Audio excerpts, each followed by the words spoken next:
দাদা, রোজই তো রুই কাতলা খান, আজ বরং একটু স্বাদ বদল করুন।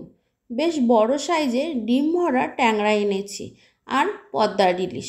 দামটা যদিও একটু বেশি, কিন্তু একদিন গতানুগতিক খাওয়া দাওয়ার বাইরে খেতে গেলে সব সময় কি আর পয়সার হিসাব করলে চলে? নিয়ে যান দাদা, বৌদি খুশি হবেন। মনে মনে আজ কেনা সবজির দাম হিসাব করছিল নীলার্ক। বেশ কিছুদিন ধরে বৃষ্টির চিহ্ন মাত্র নেই, সবজির বাজারও আগুন। তবুও সবজি তাকে নিতেই হবে। বাড়িতে বিধবা মা রয়েছে, চৈতি নিরামিষ বিশেষ রান্না করতে চায় না। মা বাড়িতে আছেন বলে রাঁধুনি রাখাও হচ্ছে না। মা এদিক দিয়ে একটু পুরনোপন্থী, তার উপরে চৈতির চাকরি বাকরিরও আগ্রহ নয়। তাই মা বলে রান্না করলে ওর মনটা ওদিকে ব্যস্ত থাকবে, না হলে তো 24 ঘন্টা ওই মোবাইলের মধ্যেই ঢুকে থাকবে। এ নিয়ে চৈতির সঙ্গে মায়ের বিস্তর বাগবিতণ্ডা হয়েছে, কিন্তু মা স্বল্পভাষী মানুষ, কোনো ক্ষেত্রেই এই ঘটনাকে বেশি দূর এগোতে দেননি। এত বেলায় ট্যাংরা মাছ নিয়ে বাড়িতে ঢুকলেই চৈতির চেহারাটা একবার মনে মনে কল্পনা করে নিল নীলার্ক। সুকুমার, মেয়ে যে কাঁটাওয়ালা মাছ একেবারে বেছে খেতে চায় না, তাই তো রোজই কাটাপোনা নিয়ে যায়। না হলে ট্যাংরা মাছের তেল ঝাল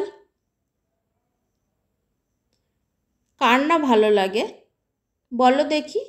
ও দাদা, বাঙালির মেয়ে নানা রকমের রকবারি মাছ খেতে ভালোবাসে না? এটা হয় কখনো? অভ্যাস হোক।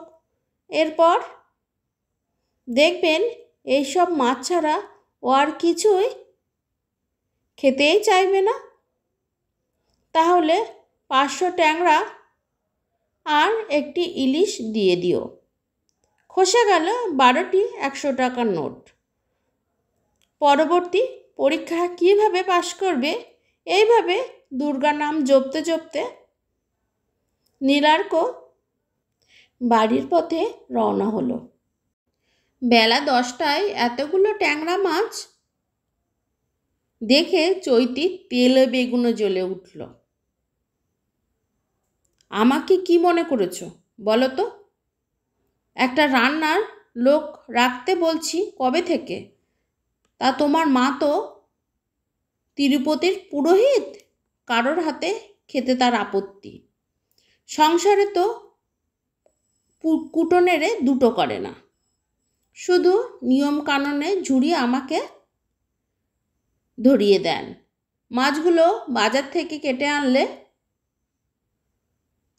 আমার তবুও একটু উপকার হতো। তোমাদের শুধু বাইরেটার খোলসটুকুই বদলেছে, ভিতরটা বউ যে ঝি তেমনই আছে। বাবা, আজ আবার সেই হরিবোল মাছগুলো এনেছ? মা, আমাকে একটা সেদ্ধ ডিম করে দিও তো, আর তোমাকে বলিহারি। যাই বাবা, সেই কবে ঠাম্মা তোমাদের ট্যাংরা মাছের ঝোল রেঁধে খাওয়াতো, সেই নস্টালজিয়াতে এখনো ভুগছ। ঠাম্মা তো এখন রাঁধতেও পারে না। সেই আউটপুট তুমি মায়ের কাছ থেকে আশা করো কি করে? মা চিরকাল কম কথা বলেন। ছোটবেলায় সবাই নীলার্ককে মেছো বেড়াল বলতো। মায়ের মাত্র 32 বছর বয়সে বাবা এই পৃথিবী থেকে বিদায় নেন। সেই দুঃসময় তাকে 2 টুকরো মাছ রান্না করে দিয়ে মা শুধু ডাল আর আলু ভাতে দিয়েই ভাত খেত। তখন কিছু মনে না হলেও এখন সে বোঝে ওই বয়সে মনের সমস্ত প্রবৃত্তিগুলোকে গলা টিপে মেরে ফেলা মায়ের পক্ষে খুব একটা সহজ কাজ ছিল না। এখন তো কেউ এসব রীতিনীতি মানে না, কিন্তু তখন সমাজ এবং গুরুজনদের চোখ রাঙানিকে উপেক্ষা করা কার সাধ্য ছিল? নীলার্ক কতদিন মাকে এক টুকরো মাছ ভেঙে দিতে চেয়েছে। তার শিশু প্রাণ যে মায়ের জন্য কেঁদে উঠত। মা প্রাণপর চেষ্টায় মুখ ফিরিয়ে সেখান থেকে চলে যেতেন। শিশু নীলার্কর বড্ড রাগ হতো। কেন সে মাকে মাছ খাওয়াতে পারে না? ইদানিং বয়স বাড়ার সাথে সাথে নিষ্ঠাচারের মা আরও কঠোর হয়ে উঠেছে। এখন তিনি আর ছুঁয়েও দেখেন না। বৌমা, ট্যাংরা মাছগুলো তুমি শুধু ধুয়ে দাও, আজ আমি নীলার্ককে মাছ রেঁধে খাওয়াবো। তুমি একা আর কত করবে? আপনি অবাক হয়ে যায় চৈতি। আপনি তো আঁশ ধরেন না মা। ও আমি পরে কাপড় কেচে নেব। আধ ঘন্টা পরে রান্নাঘরের আবার বহু যুগ আগে দেখা পুরনো ছবি ফুটে উঠল। ট্যাংরা মাছের তেল ঝালের সুগন্ধে গোটা বাড়ি মমামুখ করে জানান দিল, এই বাড়ি আবার পুরনো যুগে ফিরে গেছে। অমন যে বুবুন, সেও পড়ার ঘর থেকে বেরিয়ে এলো। তার মুখে পৃথিবীর বিস্ময়। ঠাকুমা, তুমি মাছ রান্না করছো? কি সুন্দর গন্ধ বেরিয়েছে গো। এখনই যে খিদে পেয়ে গেল। আজ আমি এই কাটা মাছ দিয়েই ভাত খাবো, স্নানটা সেরে ফেলে গিয়ে। বাবা যাওয়ার পর থেকে মাকে কোনো দিনই খাবার টেবিলে বসে খেতে দেখেনি। আজও তিনি মেঝের একপাশে একখানা আসন পেতে খাবার ঘরে খেতে বসলেন। নীলার্ক আর ভুবনকে ভাত বেড়ে দিল চৈতি নিজেই, আর নিজের জন্যও ভাত বেড়ে নিল।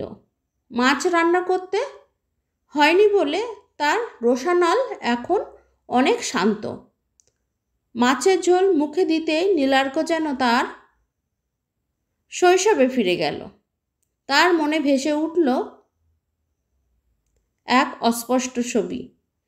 একটি শিশু টেবিলে বসে আছে, আর তার মুখে ভাতের গ্রাস তুলে দিচ্ছে হালকা রঙের শাড়ি পরা শীর্ণকায় চেহারার এক মহিলা। সংসারে টানাপোড়েন তার চেহারায় ছাপ ফেলেছে।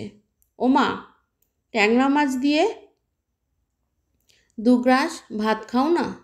তুমি তো ট্যাংরা মাছ কত ভালোবাসতে। তুমি না খেলে আমার যে খেতে ভালো লাগে না। আমার যে খেতে নেই বাবা, ওতে পাপ হয়। এমন নিয়ম কে বানালো মা?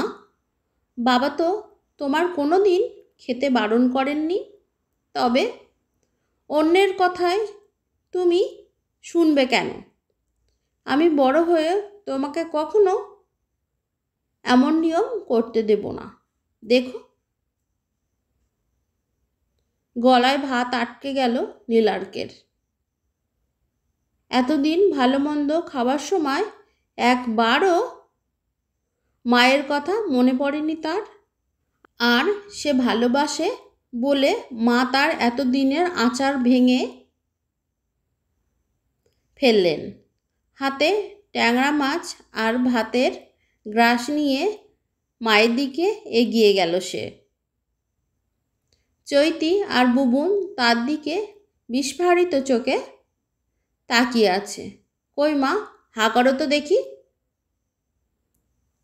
মা হাঁ হাঁ করে ওঠার আগেই ভাতের গ্রাস তার মুখে চালান হয়ে গেছে।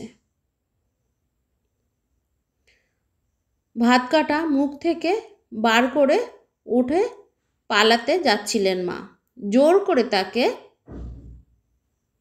আবার বসিয়ে দেয় নীলার্ক। চৈতি, দুটো বড় দেখে ট্যাংরা মাছ আর ভাত দাও তো মাকে, মায়ের বড় প্রিয় মাছ। মা, একটা কথা শোনো, মানুষের সাথে মানুষের সম্পর্ক হৃদয়ের।